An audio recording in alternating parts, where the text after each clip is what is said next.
Homing bracket!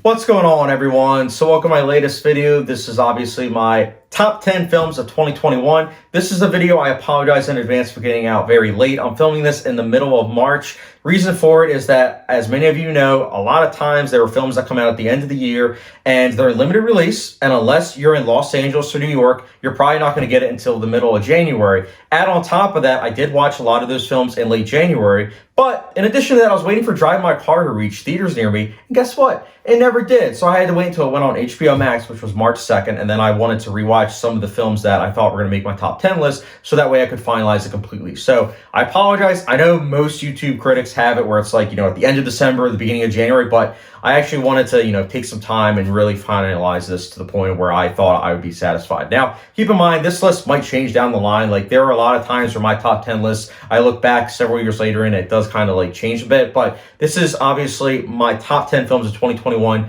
as of the filming this video, which is obviously March of 2022. Your list is obviously going to be different from mine, and that's okay. I'm actually curious to hear your guys' top 10 films of 2021, so put that down below. But before I go from 10 to 1, with 1 being obviously my favorite, I'm going to put it this way. I'm going to give you guys some honorable mentions, 5 of them in particular, going from 15 to 11. So some of the honorable mentions, let's get started. So number 15, Drive My Car. Then we have Parallel Mothers, Benedetta. Benedetta is very underrated. Nobody talks about this movie. And then The Lighthouse and The French Dispatch.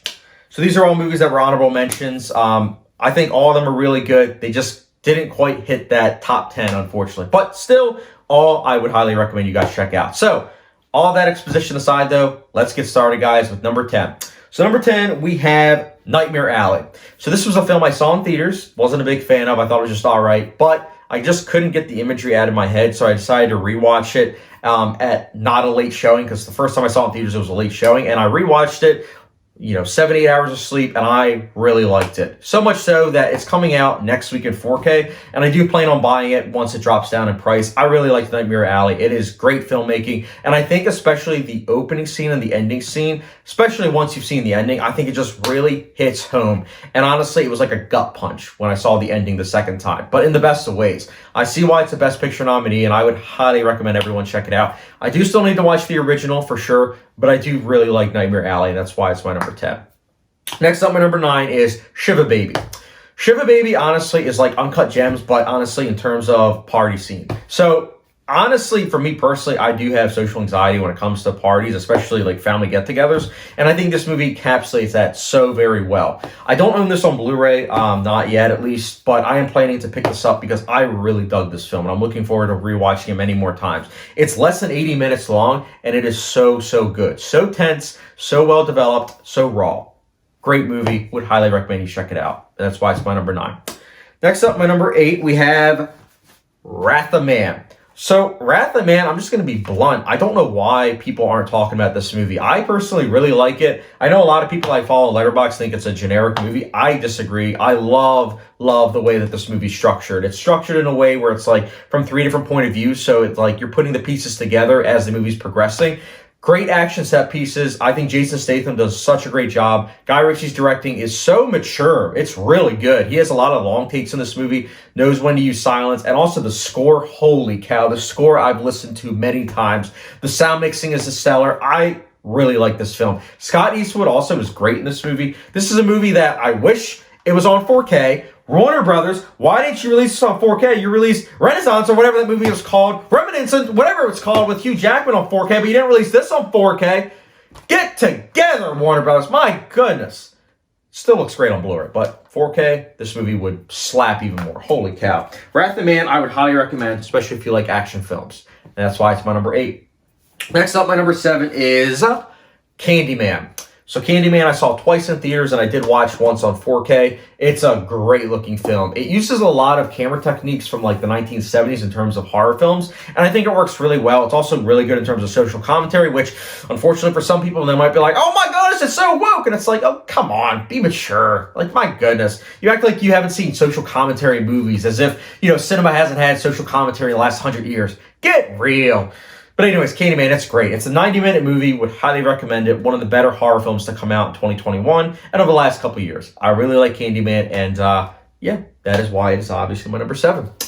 Next up, my number 6, we have The Power of the Dog. The Power of the Dog is obviously on Netflix. I think it might be getting a Criterion release. I don't know yet. I'm hoping that it does because I do want to own a physical copy of this movie. I do quite like it. But similar to Nightmare Alley, the first time I watched The Power of the Dog was in December, and I thought it was just okay. But similar to Nightmare Alley, I just couldn't really get it out of my head, honestly. I thought that it was something that really kind of grew on me. And then I watched it a second time, and I was like, yeah, this is a really good film. Similar to Nightmare Alley, you watch it on 7-8 hours of sleep and not 4 or 5, you get a lot more out of it. I think The Power Dog is a stellar movie. I definitely think that it's a film that might not be for everyone because of just slow burn nature of it and also the heavy emphasis on visual storytelling, but it's still a really good film that I think that might win Best Picture. If it does, I would definitely be really happy because I did quite like it, and that's why it's my number 6. Next up, my number 5, it recently came in the mail, so I'm looking to watch it a second time, but my number 5 is Red Rocket. So Red Rocket is Sean Baker's latest film, the same director as Tangerine and The Florida Project. He is a really good director, and I feel like with each movie, he gets better and better. His directing here is stellar. This is a character study piece of someone that isn't really likable. Not at all in the slightest, but he's very interesting. If you're able to get past the seedy nature of the plot, I think that you'll be in for a treat because the filmmaking in this is incredible. The entertainment value is definitely there, at least for me personally. The humor worked, and also I just like the fact that Sean Baker once again tackles humans that we all know and are aware of, but a lot of studios would be like, oh, this isn't cinematic, so we're not going to focus on it. But Sean Baker's like, no, let's focus on these characters that we see every day, but we don't really get to see. So once again, Sean Baker showcases characters that we see every day, but oftentimes aren't seen in cinema. So Sean Baker, you did a great job with this movie, and that's why it's my number 5. Next up, my number 4 is Dune. Holy cow. You thought this might not hold up, on physical media? No, it does. This movie was great in theaters. I saw it twice, and honestly, in 4K, just as great. I love Dune. Dune is incredible. I did not read the books, but my fiance actually did, and she said that this was actually a very faithful adaptation. She's looking forward to part 2, just as I am. I think Denis Villeneuve did a stellar job with this movie, and honestly, each time I watch it, I come more and more to grips with the ending and everything, and I really do think that it does work on its own. It might not be for everyone in terms of, like, a lot of people, need nonstop action, but I think that for mature filmgoers, this is definitely worth your time, and that is why it's my number 4. Next up, my number 3, speaking of mature filmgoers, we have The Last Duel.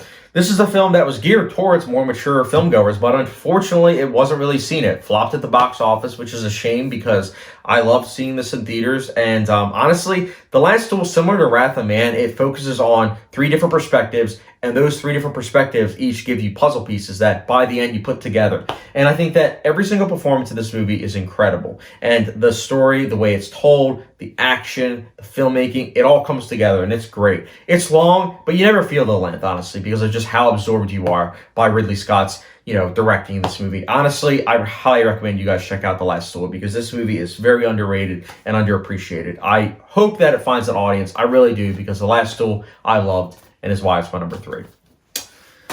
That was my number 3. Next up, we have number 2, which is Zola. Another movie nobody seems to talk about, but I love this film. This is going to be part of like that Florida trilogy from like A24 is what I like to call it.